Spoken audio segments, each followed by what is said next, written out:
Hello friends, my name is Syam and welcome to our YouTube channel Success Coder। अगर अभी तक आपने हमारे चैनल को सब्सक्राइब नहीं किए हैं तो प्लीज़ सब्सक्राइब कर लीजिए और बेल बटन को दबाना ना भूलें ताकि अगला वीडियो आपको नोटिफिकेशन में मिल जाया करे। जैसे कि आप सब जानते हैं हम लोग प्रोग्रामिंग इन सी का सीरीज़ में हैं और इस सीरीज़ का ये थर्ड वीडियो है जिसमें आज हम आपको what is keywords, identifiers and data type in C के बारे में बताने वाले हैं। साथ ही में हम लोग एक प्रोग्राम करेंगे सी में जो सम ऑफ टू नंबर्स का आउटपुट दे। तो WAP का मतलब होता है राइट ए प्रोग्राम, उसी का शॉर्ट फॉर्म हम लोग लिखते हैं प्रोग्रामिंग में WAP। W यानी राइट, ए यानी ए और P यानी program. Write a program in C to print sum of two numbers. इस प्रोग्राम के बारे में हम लोग जानने वाले हैं। तो चलिए स्टार्ट करते हैं। सबसे पहले हम लोग के पास व्हाट आर कीवर्ड्स इन सी।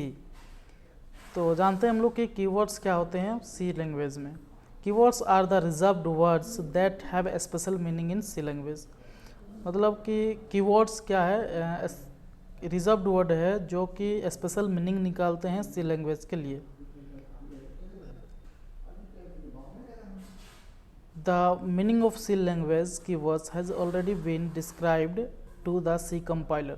और जो C का कंपाइलर जो हम लोग प्रीवियस वीडियो में देखे थे GNU, उसके पास पहले से इस कीवर्ड्स के बारे में डिस्क्राइब किया हुआ है कि इस कीवर्ड का क्या यूज़ है और उसको हम कब कॉल करेंगे तो क्या होने वाला है। This meaning can not be changed, और ये कभी चेंज नहीं होगा। These keywords can not be used as variable name because that would try to change the existing meaning of the keyword। हम लोग जो रिजर्व्ड वर्ड हैं कीवर्ड हैं उसको हम लोग as a variable name use नहीं कर सकते हैं। There are total 32 keywords in C language. मतलब आपको प्रोग्रामिंग इन सी में आपको 32 कीवर्ड्स मिल जाएंगे जो कि आपको डिस्प्ले में दिख रहा होगा।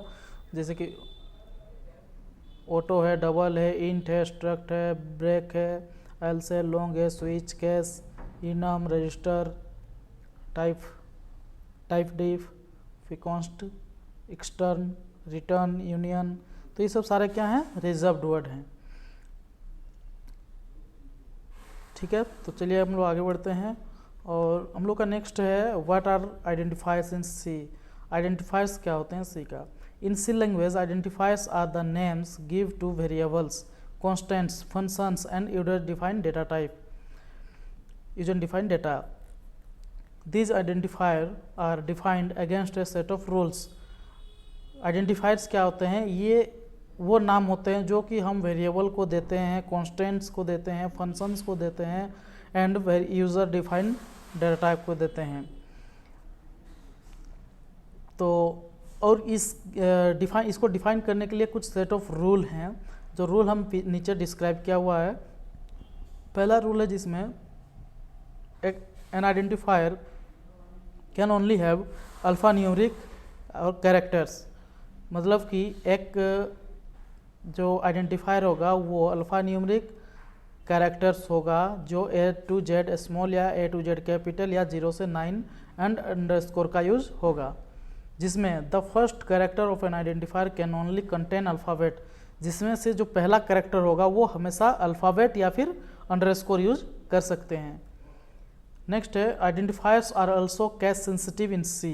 मतलब आइडेंटिफायर एक कैश सेंसिटिव लैंग्वेज है, सी कैश सेंसिटिव लैंग्वेज है जिसकी वजह से इसका जो आइडेंटिफायर होगा वो कैश सेंसिटिव होगा।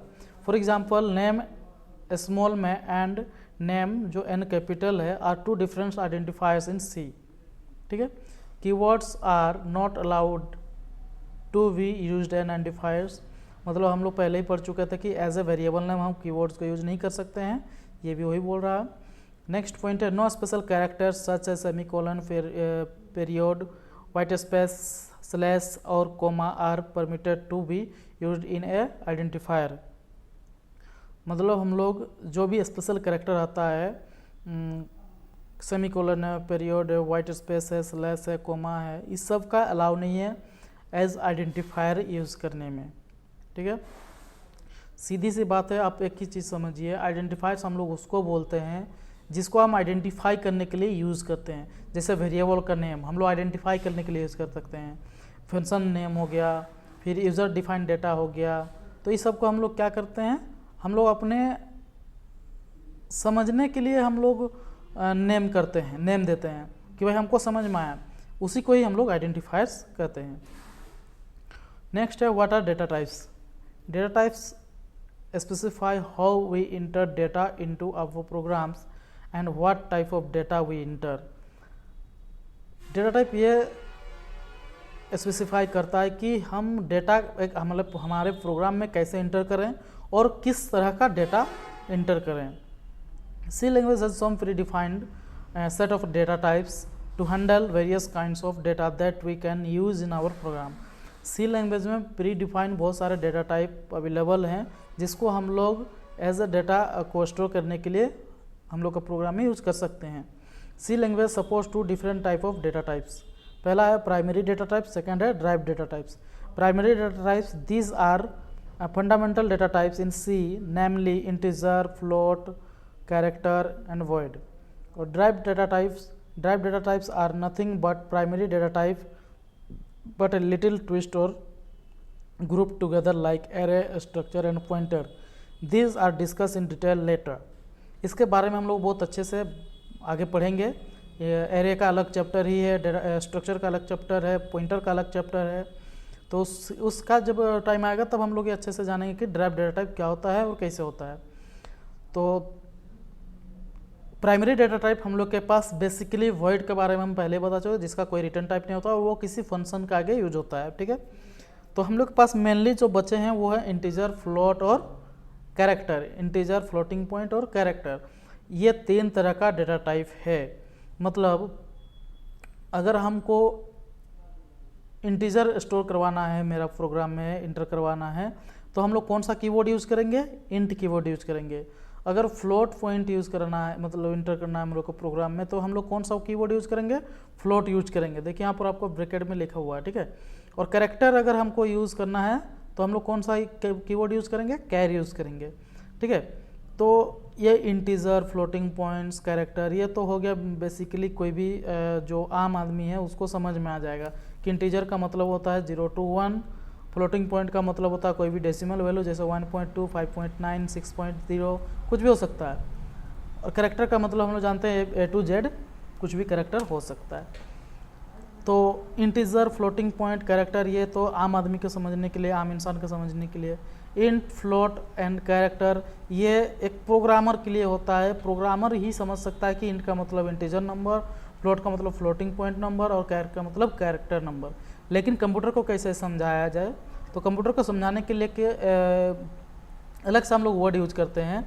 जैसे कि इंटीजर को अगर हमको इनपुट करा के स्टोर करना है मेमोरी में, तो हम लोग साथ में वेरिएबल के साथ में हम लोग प्रोवाइड करते हैं %d। %d का मतलब समझिए कि वो एक इंटीजर नंबर को स्टोर करेगा। फिर %f मतलब वो फ्लोट पॉइंट को स्टोर करेगा। एंड %c जिसका यूज़ हम लोग कैरेक्टर के लिए करते हैं। Data type determines the type of data a variable will hold। If a variable x is declared as int, it means x can hold only integer values।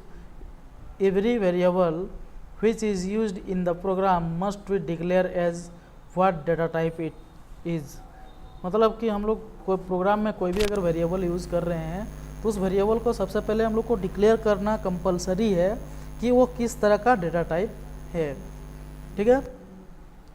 तो अब हम लोग क्या है कि नेक्स्ट प्रोग्राम हम लोग स्टार्ट करने वाले हैं। तो प्रोग्राम स्टार्ट करने के लिए हम लोग को सॉफ्टवेयर ओपन कर लेते हैं, जो टर्बो C++ का सॉफ्टवेयर हम लोग इंस्टॉल किया था।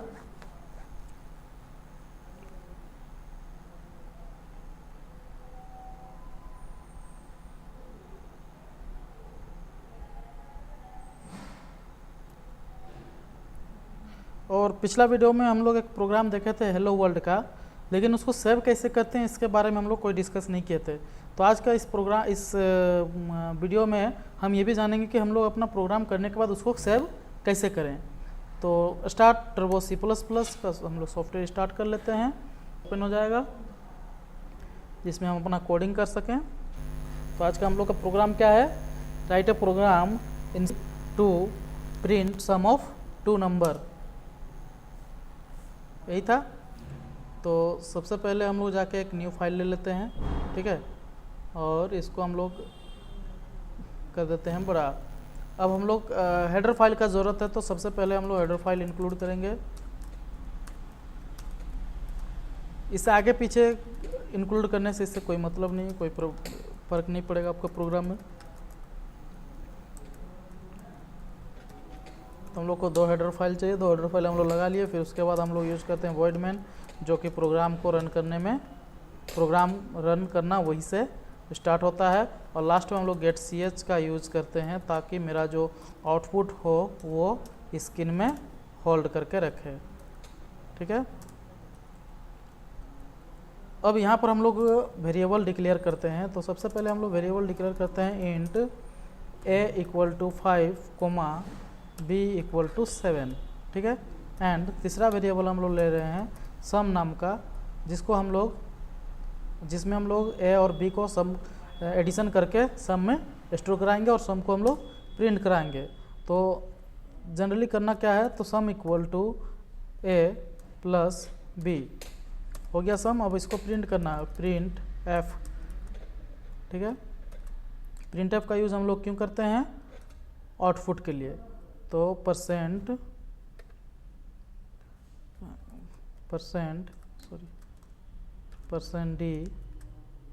कोमा, किसमें हम लोग का वैल्यू स्टोर है अभी सम करने के बाद सम में, तो सम हम कर दिए। अब इसको हम लोग सबसे पहले कंपाइल करेंगे। कंपाइल करने के लिए Alt F9, no error no warnings and control F9। देखिए 12 आ गया, 7 + 5 = 12।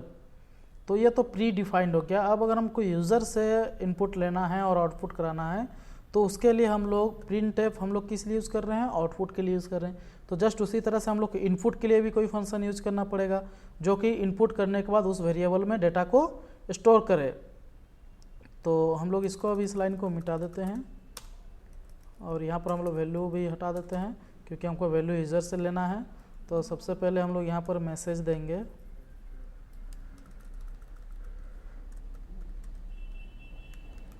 इंटर फर्स्ट नंबर, ठीक है। पहला नंबर हम लोग का इंटर हो जाएगा, तो उसको हम लोग रखेंगे scanf फंक्शन का यूज़ हम लोग किस लिए करते हैं, डेटा को इनपुट करके स्टोर कराने के लिए करते हैं, मेमोरी में स्टोर करने के लिए scanf का यूज़ करते हैं। printf का यूज़ हम लोग प्रिंट करने के लिए करते हैं, डिस्प्ले करने के लिए करते हैं। तो जैसे कि मैंने बताया था कि अगर डेटा टाइप इंट होगा, इंटीजर तरह का डेटा है, तो हमको उसको डिनोट किस तरह से करना है, तो %d से करना है। मतलब मेरा जो पहला डेटा आएगा वो किस तरह का डेटा आएगा, इंटीजर डेटा आएगा। उसको रखना कहाँ है, तो ये एड्रेस ऑफ a, मतलब n% का यहाँ पर कंपलसरी है। जब हमको आउटपुट चाहिए तब एंड का ज़रूरत नहीं है, क्योंकि आउटपुट के टाइम हम लोग एड्रेस नहीं पूछते हैं, लेकिन इनपुट जब करवाएंगे तब हम एड्रेस पूछेंगे कि भाई किसका एड्रेस में डेटा को स्टोर करना है। तो हम लोग यहाँ पर बोल दिए कि एक इंटीजर नंबर जाएगा जिसको एड्रेस ऑफ a में स्टोर करना है। उसी तरह से हम लोग फिर से मैसेज देंगे printf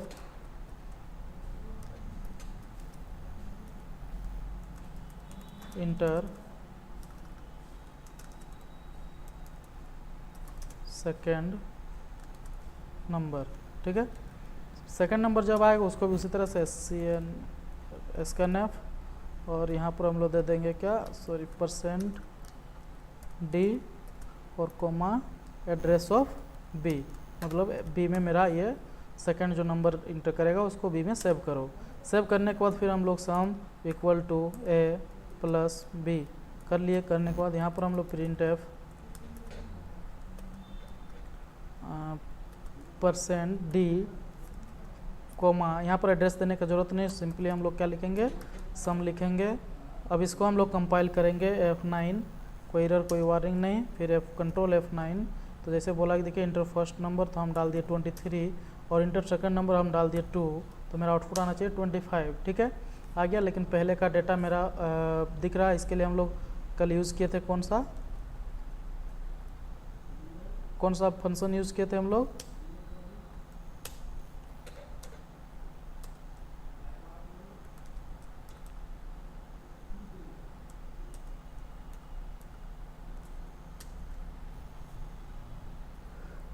कौन सा यूज किए थे? तो हम लोग यूज़ किए थे CLRSCR, क्लियर स्क्रीन। मतलब हम जब भी प्रोग्राम अब रन कराएंगे तो सबसे पहले वो डेटा मेरा रिमूव हो जाएगा, 23 और 12 आ गया 35, ठीक है। तो इस तरह से हम लोग यूज़र से डेटा इनपुट करके हम आउटपुट कर सकते हैं। तो आप लोग के लिए होमवर्क जो रहा वो क्वेश्चन आप लोग लिख सकते हैं। क्वेश्चन में बोल रहा हूँ, write a program to enter 3 number and print sum of all numbers. Second question है, write a program in C to enter 2 number and print multiplication of that numbers. ठीक है, तो ये 2 क्वेश्चन है, आप अपने घर में प्रैक्टिस कीजिए। और अगर कोई भी डाउट हो तो डिस्क्रिप्शन में व्हाट्सएप का लिंक है, उस लिंक में जाके आप हमको कमेंट करें या इस वीडियो में भी कमेंट कर सकते हैं, हम आपको आंसर ज़रूर देंगे। और अगर वीडियो अच्छी लगे तो लाइक शेयर ज़रूर करें। धन्यवाद।